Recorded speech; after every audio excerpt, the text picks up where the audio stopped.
ಅಮ್ಮನ ಹತ್ರ ಕೇಳೋಣ ಅಪ್ಪ ಅಮ್ಮ, ಅಮ್ಮನ ಮಾತಾಡ್ಸೋಣ. ಓಕೆನಾ? ಜೋರಾದ ಚಪ್ಪಾಳೆ.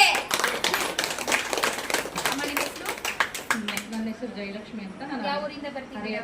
ಹರಿಹರದಿಂದ ಬರ್ತಾ ಇರೋದು. ಎಷ್ಟು ದಿನದಿಂದ ಬರ್ತಿದ್ದೀರಾ? ಇವತ್ತು 7 days ಆಯ್ತು ಇವತ್ತಿಗೆ. ಹೆಲ್ತ್ ಜಿಂಕ್ಸಿಂಗ್ ಹೆಲ್ತ್ ಡ್ರಿಂಕ್ ಕುಡ್ತಿದ್ದೀರಲ್ವಾ ಅಮ್ಮ ನೀವು? ಹೌದು. ಹೇಗೆ ಅನಿಸ್ತಿದೆ? ಚೆನ್ನಾಗಿದೆ, ಚೆನ್ನಾಗಿ ನಿದ್ದೆ ಬರುತ್ತೆ. ನನಗೆ ಮೋಷನ್ ಪ್ರಾಬ್ಲಮ್ ಇತ್ತು, ಮತ್ತೆ ಗ್ಯಾಸ್ಟ್ರಿಕ್ ಇತ್ತು, ಅದೆಲ್ಲ ವಾಸಿ ಆಗಿದೆ. ಮೇನ್ ಪ್ರಾಬ್ಲಮ್ ಅಂದ್ರೆ ನನಗೆ ಮೊಬೈಲ್ ಸ್ಪೆಕ್ಟ್ ಯೂಸ್ ಮಾಡ್ತಾ ಇದ್ದೆ. ಮೊಬೈಲಲ್ಲಿ ಕಾಣಿಸ್ತಾನೆ ಇದ್ದಿಲ್ಲ. ಸ್ಪೆಕ್ಟ್ ಇಲ್ಲ ಅಂದ್ರೆ ನಾನು ಮೊಬೈಲ್ ಯೂಸ್ ಮಾಡಕ್ ಆಗ್ತಾನೆ ಇದ್ದಿಲ್ಲ. ಈಗ ಸ್ಪೆಕ್ಟ್ ಇಲ್ದಂಗೆ ನಾನು ಮೊಬೈಲ್ನ ಯೂಸ್ ಮಾಡ್ತಾ ಇದ್ದೀನಿ. ಜೋರಾಗಿ ಚಪ್ಪಾಳೆ ಅಮ್ಮ. ಸ್ಪೆಕ್ಟ್ ಇಲ್ದೇನೆ ಅವರು ಮೊಬೈಲ್ ಅನ್ನ ಯೂಸ್ ಮಾಡ್ತಾ ಇದ್ದಾರೆ.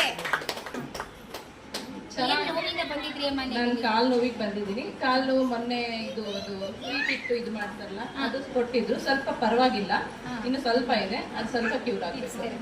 ಹೌದು, ಅದು ಸ್ವಲ್ಪ ಕ್ಯೂರ್ ಆಗ್ತದೆ. ಎಷ್ಟಾಗಿದೆ? ಎಷ್ಟು ಪರ್ಸೆಂಟ್ ಆಗಿದೆ ಇವಾಗ ನೋವು? ಇಲ್ಲ, ಮೊನ್ನೆ ಕೊಟ್ಟಾಗ ಸ್ವಲ್ಪ ಆಗಿದೆ. ಇನ್ನು ಸ್ವಲ್ಪ ಮೇನ್ ಇಲ್ಲಿದೆ ನನಗೆ, ಅದು ಸ್ವಲ್ಪ ಕ್ಯೂರ್ ಆಗಬೇಕು. ಬಟ್ ನಂದು ಐಸ್ ಪ್ರಾಬ್ಲಮ್ ಸ್ವಲ್ಪ ಸಾಲ್ವ್ ಆಗಿದೆ, ಇನ್ನು ಸ್ವಲ್ಪ ಇದೆ ಅಷ್ಟೇ. ಹೆಲ್ತ್ ಜಿಂಕ್ಸಿಂಗ್ ಹೆಲ್ತ್ ಕುಡಿಯೋದು ಒಳ್ಳೇದಾ? ಒಳ್ಳೇದು, ಹೌದು.